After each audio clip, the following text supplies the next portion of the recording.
E aí galera, tudo bem? Vamos lá para as correções das atividades que foram passadas nas aulas passadas.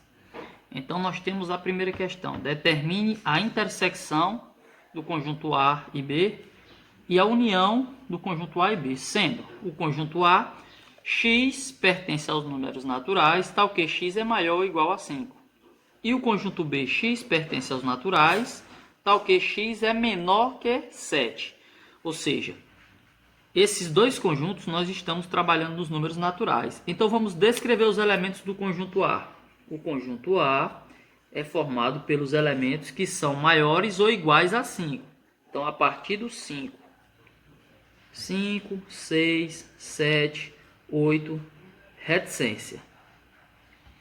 O conjunto B, vamos determinar quem é o conjunto B.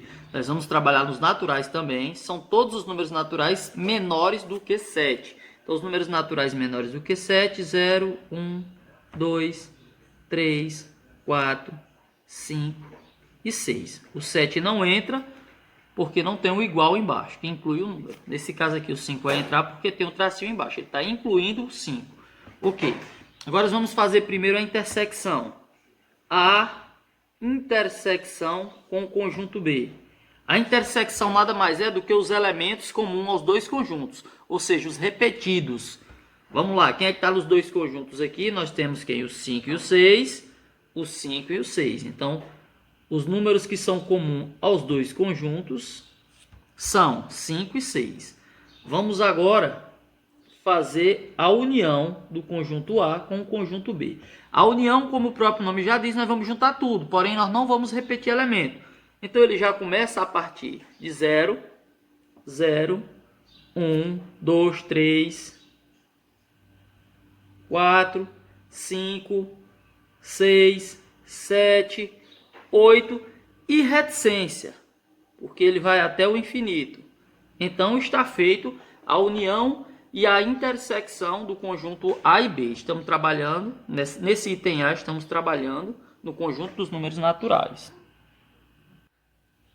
Pois bem, a união de o conjunto A com o conjunto B foi 0, 1, 2, 3, 4, 5, 6, 7, 8 e reticência. Isso nada mais é do que o próprio conjunto dos números naturais. O item B, vamos determinar quem é, descrever os elementos do conjunto A. Nós estamos trabalhando no conjunto dos números inteiros, tanto no conjunto A como no conjunto B.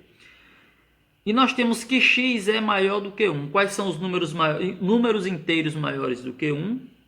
2, 3, 4, 5, 6, 7, 8 e reticência.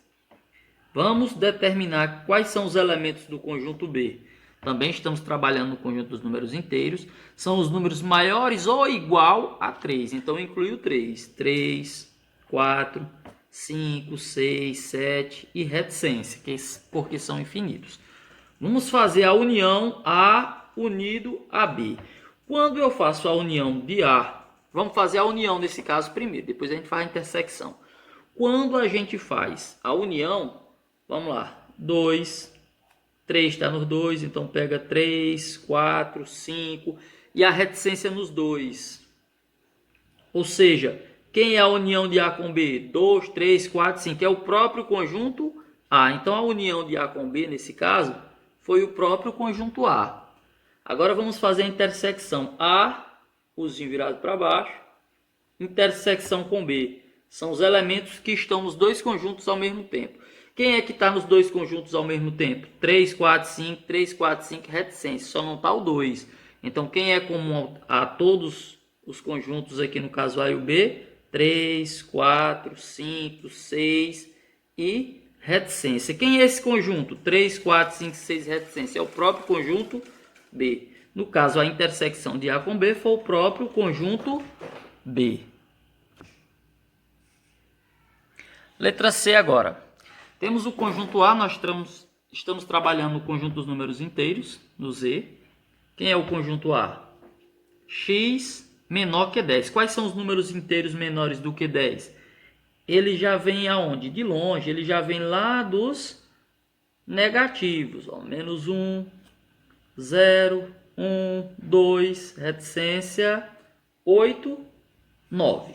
Para não descrever todos, eu coloquei 3, 4, 5, 6, 7, 8 e 9. São menores do que 10. E vem lá dos negativos, que nós estamos trabalhando no conjunto dos números inteiros. O conjunto B, nós estamos trabalhando nos números naturais. Os números naturais, asterístico. Quando tiver essa estrelinha aqui, isso significa que você exclui o zero. Nós temos, a lei determina que x é menor do que 6. Então, são os números menores do que 6, excluindo o zero. Então, nós temos 1, 2, 3, 4 e 5. Logo, vamos fazer aqui a intersecção com B. Nada mais é do que os elementos que estão no A e no B ao mesmo tempo. Então, quem é que está no A e no B ao mesmo tempo? O 1, o 2, o 3, o 4, o 5, até o 5. Então, a intersecção de A com B vai ser 1, 2, 3, 4 e 5. Essa intersecção nada mais é do que o próprio conjunto B. Tá vendo? Ó? 1, 2, 3, 4, 5. 1, 2, 3, 4, 5. Vamos fazer a união A unido a B. Vamos unir tudo. Quando a gente unir o A com B, nós vamos encontrar quem? Nós vamos encontrar todos os números negativos, certo? O zero. E acrescentar 1, 2, 3, 4, 5, 6, 7, 8 e 9. Até o 9. Unimos tudo. Isso aqui nada mais é do que o próprio conjunto A. Então, a união de A com B foi o próprio conjunto A. Letra D. Nós temos o conjunto A. O conjunto A está trabalhando os números naturais. É o intervalo de números que tem que ser maior do que 2 e menor ou igual a 5. Então, quais são os números naturais maiores do que 2? 3, 4 igual a 5. Então, eu vou incluir o 5 e o 5. O conjunto B, nós vamos estar trabalhando no conjunto dos números inteiros. Porém, o intervalo tem que ser maior ou igual a 1. Então, eu já incluo logo 1. 1, 2, 3. E tem que ser menor do que 4. Não tem um igual embaixo, não inclui o 4. Beleza? Vamos fazer a intersecção. A intersecção com B são os elementos comuns aos dois conjuntos. Qual é o número que está nos dois conjuntos ao mesmo tempo? No caso, só o 3. Então, a intersecção é só o elemento 3. A união A unido a B. A gente junta tudo. Então, eu tenho 1, 2, 3. 1, 2, 3. O 3 já está aqui, então eu acrescento 4, 5. 4 e 5. Está feito a primeira questão. Próxima questão, questão 8 do livro didático. Classifique cada item como verdadeiro ou falso. Vamos analisar os números e seus respectivos conjuntos. O número 10 pertence aos números racionais. O que é os números racionais? É um conjunto maior que os naturais e do que os inteiros. Eles estão incluídos as frações, os números decimais, as frações geratrizes. Então, 10 pertence ao conjunto dos números racionais. Verdadeiro. Letra B. 1/3 pertence aos números racionais e 3 pertence aos números racionais. Verdadeiro. As frações e o número natural também. Todo número natural é também racional. Todo número inteiro também é racional. X pertence aos racionais. Isso implica dizer que x pertence aos inteiros ou x pertence aos naturais? Item falso. Por quê? Vamos imaginar que x seja um meio. Um meio pertence aos racionais, só que esse mesmo x não pertence aos inteiros e muito menos aos naturais. 0,851 pertence aos números racionais? Verdade. Os números decimais fazem parte do conjunto dos racionais. Menos 2,333 reticência, toda vez que o número tiver um tracinho em cima, indica que ele é periódico. As dízimas periódicas pertencem aos números racionais. Verdade. Menos 2 pertence aos racionais menos os naturais. Verdade. Por quê? Porque dos naturais, se você tirar, dos racionais, se você tirar os naturais, sobra os inteiros, e 2 é um número inteiro, ok? Então, menos 2 fazem parte dos racionais sim, menos os naturais, que os naturais só são os números positivos. As frações fazem parte dos racionais, eu já adiantei isso aqui é verdade. As dízimas periódicas não pertencem aos inteiros, embora seja negativo, mas aqui é o que? Um decimal. Não pertence aos inteiros, então isso aqui é verdadeiro. Realmente não pertence aos inteiros. Se fosse o que, os racionais seria falso. Se eu fizer a intersecção dos racionais não negativos com os racionais não positivos, é vazio a resposta? Item falso. Quando eu faço a intersecção dos racionais não negativos com os racionais não positivos, eu tenho zero. Que o zero é um número que nem é positivo e nem é negativo, mas tem o zero. E aqui está falando que é vazio. Então, item falso. Todo número racional é inteiro? Falso. Por que é falso? Vamos imaginar esse número. Menos 17 sobre 9. Ele é racional, mas ele não é inteiro. Embora ele seja negativo, mas ele não é um número inteiro. Ok? Próxima questão. Questão 10 do livro didático. Represente na forma fracionária mais simples. Para transformar um número decimal na forma fracionária, você imagina um número sem vírgula. Se esse número perder a vírgula, fica no valor de 5. Duas casas decimais. Fração decimal sobre 100. Todo número terminado em 5 e em 0, você simplifica por 5. 5 por 5 dá 1. 100 por 5 dá 20. 1 vinteavos. 1,05. 1,05, se eu tirar a vírgula do número, vai ficar 105. Duas casas decimais sobre 100. Uma casa decimal 10, duas casas decimais 100, três casas 1000 e assim sucessivamente. Todo número terminado em 5 e em 0 simplifica por 5. 105 dividido por 5 dá 21. 100 dividido por 5 dá 20. Não tem mais nenhum número que dê para simplificar. Então, para aí. Esse número decimal é negativo, então repete o sinal. Se tirar a vírgula, vai ficar 102. Uma casa decimal, um zero sobre 10. Então, repete o menos. 102 e 10 dá para simplificar por 2. 102 dividido por 2 dá 51. E 10 por 2 dá 5. Menos 51 sobre 5. Esse número, se você tirar a vírgula, vai ficar 33. Duas casas decimais, 100. Não tem nenhum número que simplifique eles dois. Então parou aí, está na forma mais simples. A questão foi posto na forma simplificada. Questão 11ª do livro didático. Represente na forma decimal. A letra A, nós temos uma soma de frações. Frações com o mesmo denominador, você soma os numeradores. 4 mais 8, 12. E só repete o denominador. Se forem denominadores diferentes, ou na adição ou na subtração, tem que se tirar o MMC, fazer todo o processo. Então vamos pegar 12 e dividir por 5. Para transformar na forma decimal, basta você pegar o numerador e dividir pelo denominador. 12 dividido por 5 dá 2. 2 vezes 5, 10. Para 12 falta 2. 2 é menor do que 5. Acrescenta 0 e vírgula no quociente. 20 dividido por 5 dá 4. 4 vezes 5, 20. Para 20, nada.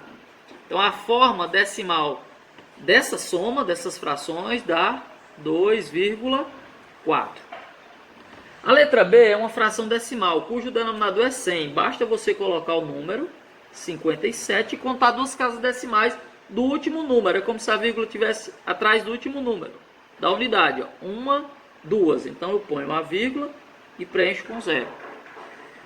2 sobre 25. Da mesma forma, eu posso pegar o 2 e dividir por 25. Como 2 é menor do que 25, eu acrescento 0, 0 e vírgula no quociente.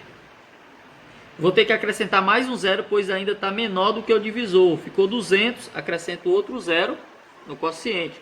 200 dividido por 25 vai dar 8. 8 vezes 25, 200. Para 200, nada. Então, isso aqui dá 0,08. 3 dividido por 125. Vou pegar o numerador, que é 3. Dividir pelo denominador. Vai 125. 3 é menor do que 125. Acrescenta 0. 0, no quociente. Ainda está menor do que o divisor. Acrescento outro 0 para ficar maior. E 0 no quociente. 300 dividido por 125 é 2. 2 vezes 125, 250. Para 300 falta 50. Como já tem a vírgula, já é um número decimal, eu posso acrescentar 0 até eliminar o resto. 500 dividido por 125 dá 4. 4 vezes 125, 500. Para 500, nada. Então a forma decimal de 3 sobre 125 é 0,024. Ok? Próxima questão, questão 20ª do livro didático. Classifique cada número real seguinte em racional ou irracional. Lembrando que todo número natural é um número racional, todo número inteiro é racional. As frações, os números decimais, as dízimas periódicas, as frações geratrizes, todos são racionais. Porém, tem um conjunto chamado de conjunto dos números irracionais. Como o próprio nome já diz, é impossível definir quem vai ser o último número. Não dá para colocar ele na forma de fração, não tem como. Alguns números podemos identificar. O π, ele é um número irracional. Ele serve para calcular comprimento de circunferência. Ele é aproximadamente 3,14, só que ele é infinito. Nós temos as raízes não exatas, também são números irracionais. Então vamos começar aqui. Raiz quadrada de 50. 50 ela não tem raiz quadrada exata. Logo, ele é um número irracional. Irracional. O símbolo do irracional é um i. Raiz quadrada de 7 ao quadrado. Toda vez que eu tenho um número dentro de uma raiz quadrada e ele é elevado ao quadrado, eu posso cancelar, o número sai fora da raiz. Isso aqui é um número natural. E todo número natural é um número racional. Então isso aqui está classificado como número racional. O símbolo dos números racionais é o quê? Eu tenho na letra C 1 mais 2π. Como eu já falei anteriormente, o π é um número irracional. O π, o símbolo dele, ele é uma letra grega. Ele é aproximadamente, ele não é igual, ele é aproximadamente 3,14. Só que ele é infinito. Esse é o valor aproximado do π. Então, se ele apareceu aqui, esse número é o número irracional. Um dos números irracionais mais famosos é o π. Raiz quadrada de 3 mais 1 ao quadrado, se eu desenvolver esse quadrado da soma de dois termos, vai continuar um 3 dentro de uma raiz quadrada. Como o 3 não tem raiz quadrada exata, esse número também ele é irracional. 20 sobre 80, raiz quadrada de 20 sobre 80 é irracional. Pessoal, mas 20 nem 80 tem raiz quadrada, mas esse número você pode cancelar os zeros. 2 e 8 dá para simplificar por 2, então a gente sempre que tem uma fração que der para simplificar, a gente simplifica. Então vamos ter uma nova raiz, 2 por 2 dá 1, 8 por 2 dá 4. Opa, raiz quadrada de 1 é 1, raiz quadrada de 4, 2. Ou seja, esse número é um número racional, ele tem raiz quadrada sim, é um número racional.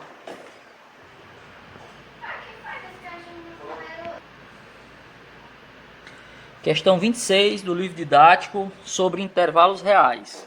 Bom, dando uma pinceladazinha aqui em intervalos reais, toda vez que ele é representado pela propriedade, que nós vamos ver mais na frente, pela reta numérica e pelo colchete. Todas as vezes que o colchete estiver para fora do número, ele está aberto. Todas as vezes que estiver virado para o número, ele está fechado. Aqui no caso está aberto em -3 e está fechado no 5.